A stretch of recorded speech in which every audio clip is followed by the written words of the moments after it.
Good morning, afternoon, whatever it is. Have you ever had a promise in the Bible that that you just grabbed a hold of and was like, yes, this promise is for me. And you stood on it and you prayed about it and you were ready to receive that promise. And then all of a sudden it seemed like it just crumbled in your fingers. Have you ever been there? Well, this is what I'm going to talk about today. Hi, I'm Dawnita Fogleman. Grab your tin hat as we dig into the records of history, myths, and legends and bridge the gap between news and prophecy to pinpoint our family's unique needs for living a more sustainable life with biblical principles. I'm a fifth generation Oklahoma homesteader, homeschool mom of six, author, award winning journalist, connecting the past with the future to help modern pioneers weather the dust storms of life with God's divine help. Welcome. Make sure to hit the subscribe and the like and say howdy in the comments.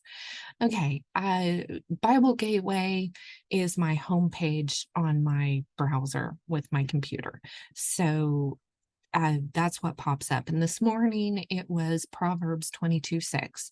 Train up a child in the way he should go, and when he is old, he will not depart from it. And I have seen friends who have stood on this promise. I've got this promise. I'm taking my children to church. I'm doing the things. But then the children get older, they go off to college or wherever, and they fall by the wayside. They fall out of the church. They, maybe get into drugs, alcohol, or who knows what, right? And they end up with these issues. And we're like, Lord, what happened to this promise? You promised if I trained up my children, you know, I'm going to say, and we've got a lot of promises in the Bible. We've got promises of healing, promises of wealth and prosperity, and promises of this and that. I think sometimes we also forget, we also have promises of tribulation and persecution, and promises that our children are going to struggle and have problems and things. So one of the things that we need to do is we need to make sure that we take the Bible as a whole, and we don't just pull out one little promise like this and say, oh, this is my promise. I'm going to have this, and act like God owes it to us, because he didn't owe us anything, right? He absolutely does not owe us anything. He he's a wonderful God, but he is also judge. He's a king. He's a master. I've had friends and family who have had a hard time with the concept of God in the first place. Okay, who is this? Because they can't see him as a father, because some of us honestly did not have um healthy father figures in our lives. Okay, and are you one? Raise your hand if you're with me here. Some of us did not have healthy father figures, so seeing God as a father is hard for some of us. So if that's hard for you, he's got a lot of other attributes we can concentrate on other than that one. Calling him Abba, Daddy, Father is hard for me. Okay. Seeing him as a king is not hard for me. I like fantasy and uh like I said, myths and legends and things like that. So seeing him as a King Arthur type figure, as a king, is a little easier for me. A little less attainable, maybe, than some of the people who see him as father. I can also see him as friend. Okay. I have no problem seeing him as friend. And I argue with God on a regular basis. I have absolutely no problem telling him when I'm upset, when I disagree with his what he's doing in my life. I have that kind of relationship with him. If it was a father-daughter relationship, for me, it would be more of a codependency situation, and it would not be healthy. Okay. And I would ask you to look at your relationship with God. Is it a healthy one?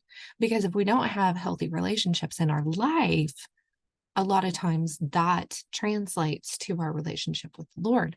So, look at that and think about what your relationship with God is. Which attributes of him can you relate to, and can you correspond with? Okay. And he's omnipresent. He's all there. He is all of those things. So whatever it is that you can uh relate to, then that's what you need to relate to. And as we grow and mature in our relationship with him, then we can start seeing a more healthy relationship with those other attributes of him. I have a better and an easier time seeing him as a father now that I'm older and more mature in that relationship than I did whenever I was younger. Okay. So, give yourself some grace there, and don't think just because so and so thinks of him as father and has this wonderful thing going on, that that's the way it has to be for you. It's different for all of us. And like the 5 love languages, okay, let's see, what is it? Gifts, quality time, words of affirmation, um, physical touch, and what was the other one? Anyway, the 5 love languages. Look them up if you're not familiar with them.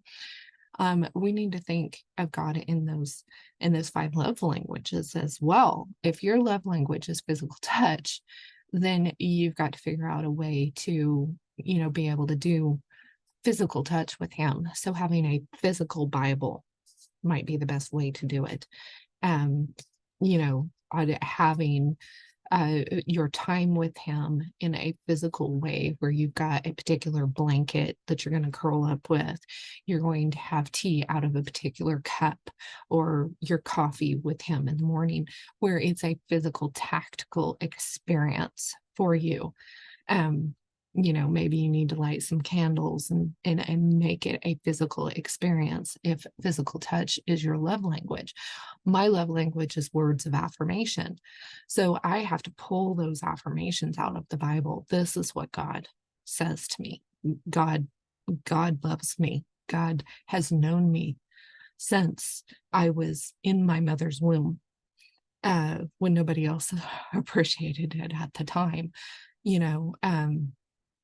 Those are things that I have to, and if gifts is yours, then you need to see, you need to definitely stop and pay attention to the gifts in your life that he has given, all of those unexpected little things that have happened that there's not really any good reason for, other than God is spoiling you, right?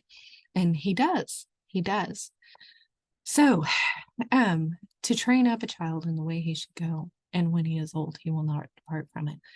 There's a lot to unpack there, because God tells us how to train up our children.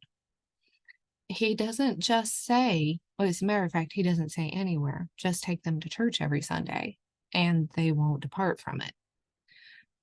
He doesn't say that.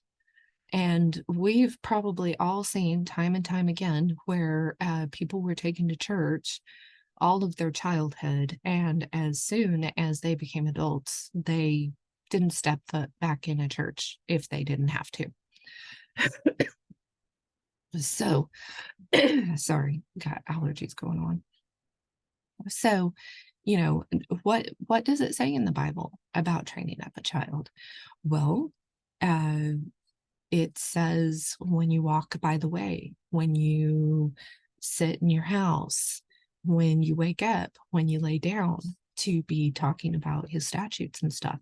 And at that time that was written in Deuteronomy, that's all you had, right? You had what was given to Moses and to Noah before that. I think that there was more to it, but you had what was passed down up to that time. You didn't have the whole rest of the Bible, right? You just had up to that time. And so that is what he was saying we need to be concentrating on. We need to be concentrating on God's creation. We need to be concentrating on what happened before the flood. We need to be concentrating on what happened after the flood and before the Tower of Babel.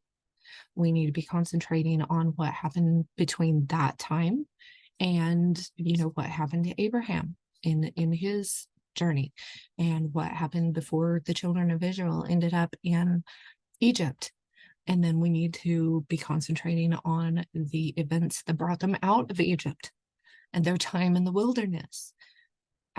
That's what we need to be concentrating on, because that is how our lives go. And if we're telling our children this is how life is you were created beautifully, and God said it is good, right? And if they can understand that them and the world that they live in was created by him for a special purpose, then that's one battle thought, right? Because they go to school and they go anywhere else in the world, and the world is going to tell them you are a speck in a vast, big boom universe that doesn't matter at all. And that's what they're going to be taught by everyone else. So if you are teaching your children you were created on a world that was created for a special purpose, then you've got half the battle won, right? And then if you tell them, then, Adam and Eve did what they weren't supposed to do, and their sons killed each other. One son killed the other son, and then went and built cities, and which I'm a country girl, so I think cities are evil. Okay, I just do. I'm gonna leave that there. You can blast me in the comments if you want to.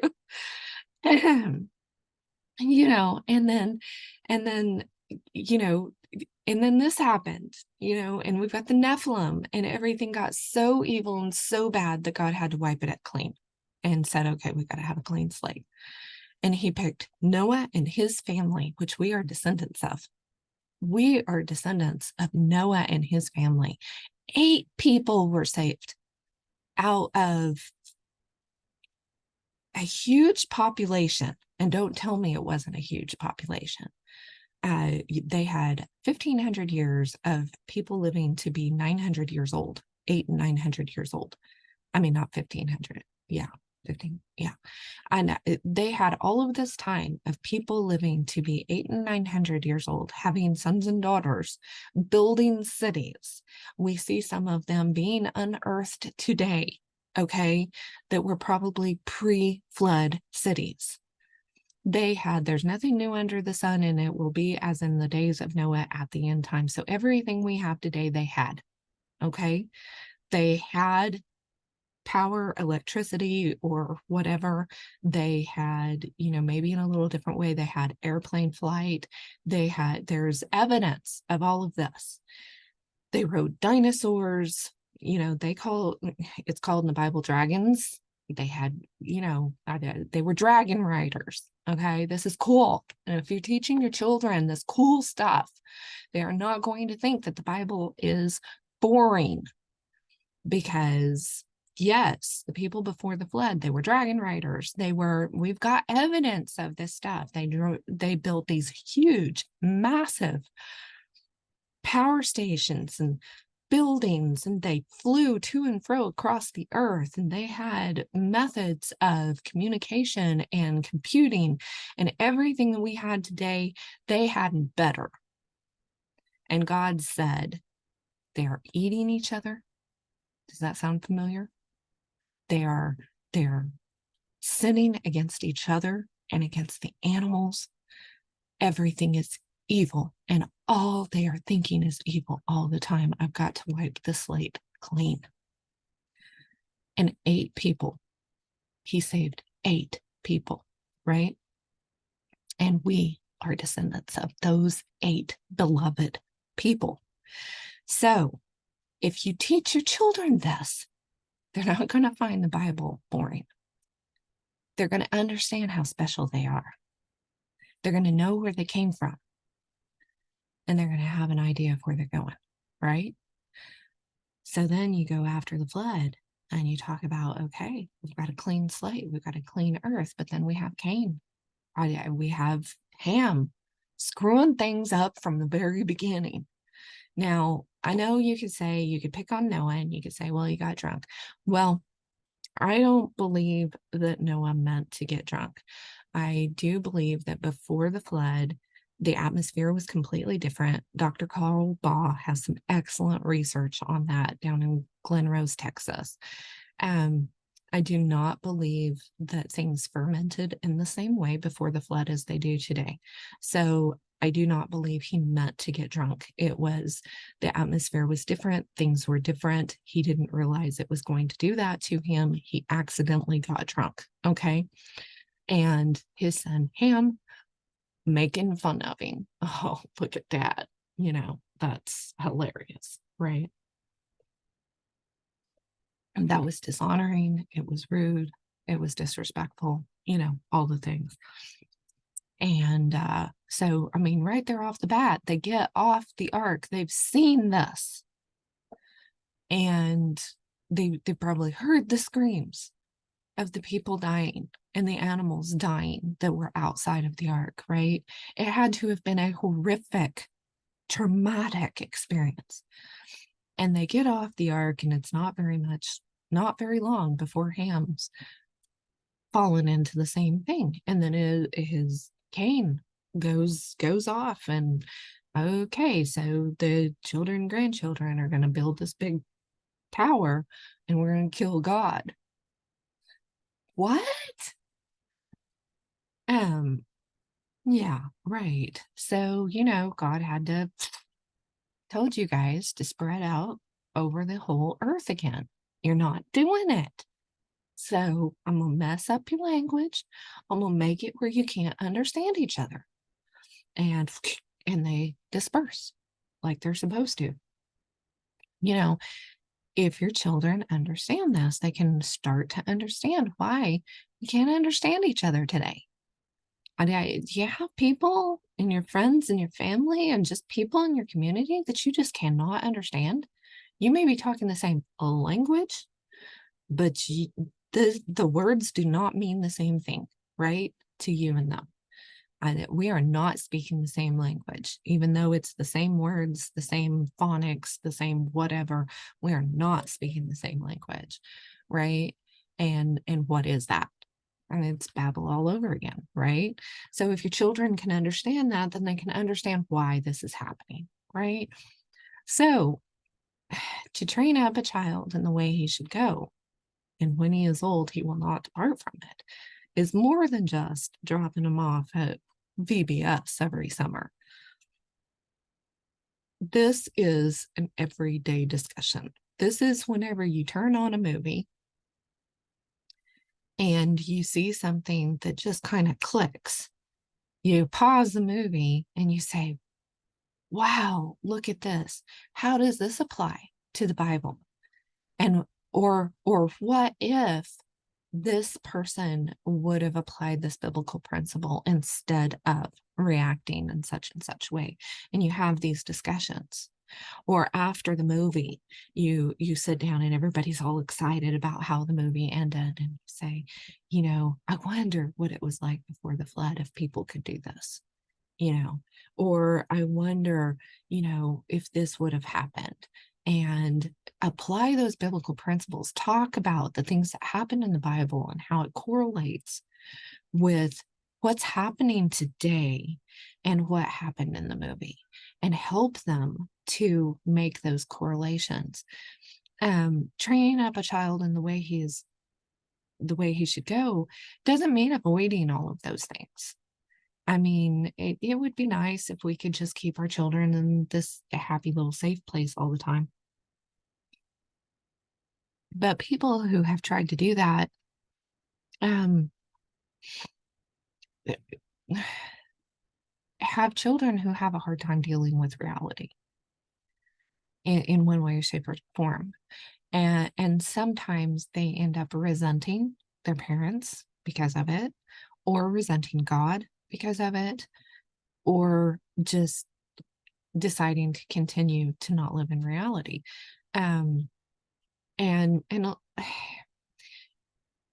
there's kind of I had a visitor recently say, well, the children are so, um what was the word, um naive and uh sheltered. And that's what people worry about with homeschoolers. Oh, well, you're sheltering them, they're going to be so sheltered.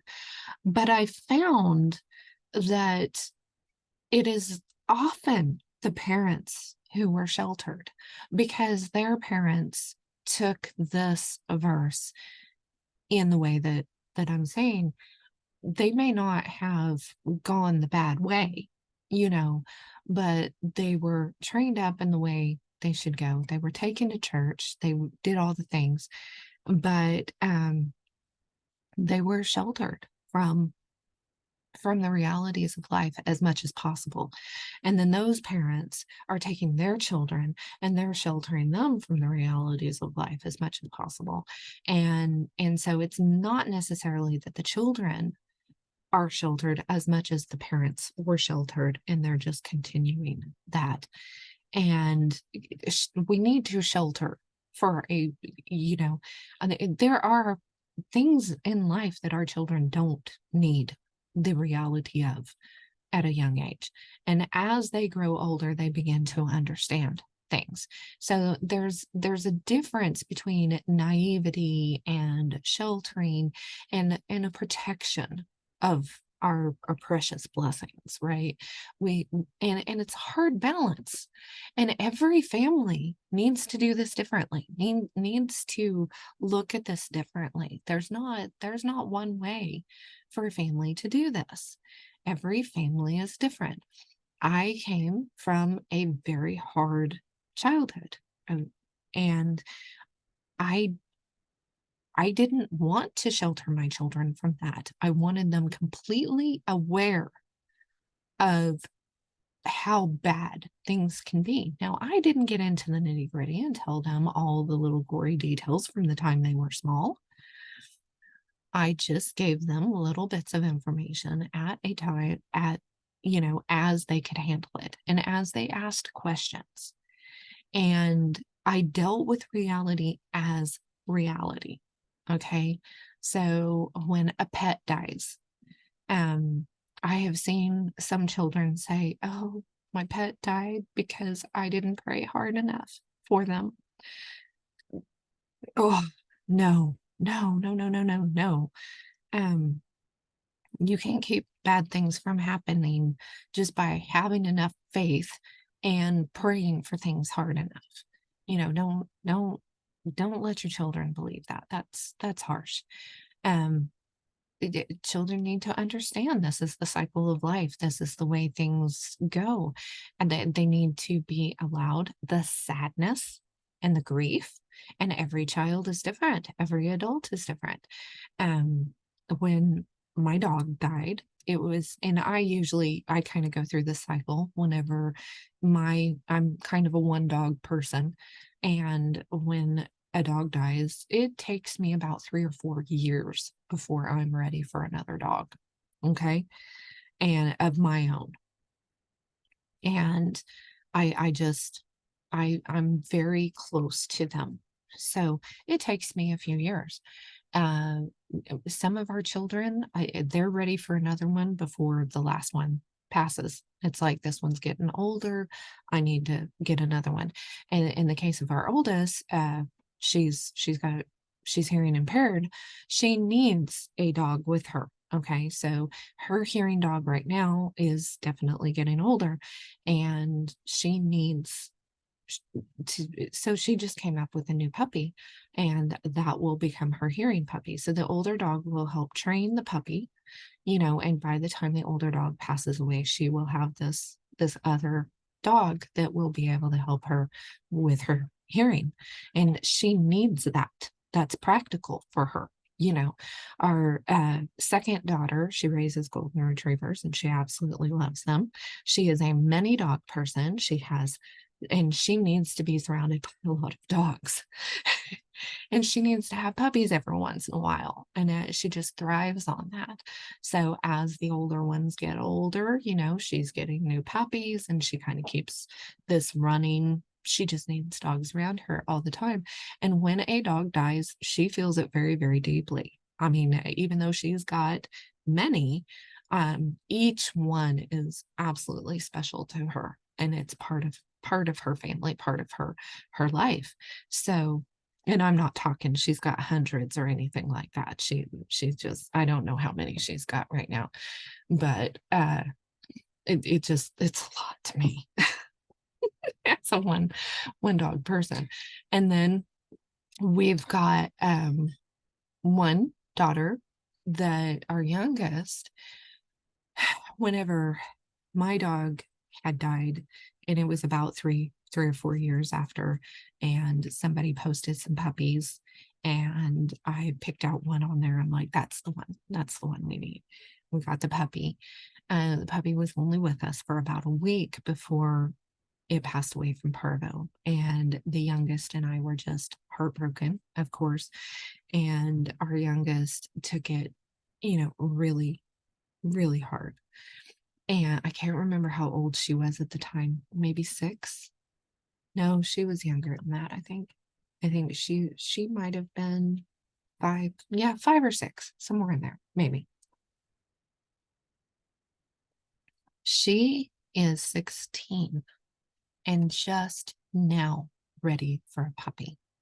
So for her 17th birthday, she's getting a dog, finally. So it has taken her 10 years, and she's thought about dogs. And of course, we have dogs out here, so she can spend time with the dogs that we've got, and she does. But she was not ready for one of her own for 10 years. And that's okay. And so we need to realize that our children are completely different people. They handle things completely different, and we need to help them through the situations. I tell you, every time one of my children goes through something, it's a brand new experience for me. I have 6 children, but every single time they have an experience, especially a hardship, it is a new experience for me because they are all so different and every experience is different, right? And being there for them is huge. Just be there. Sometimes you don't even need to say anything or do anything to fix it. And I'm a fixer. That's what I always want to do. Sometimes you just can't, right?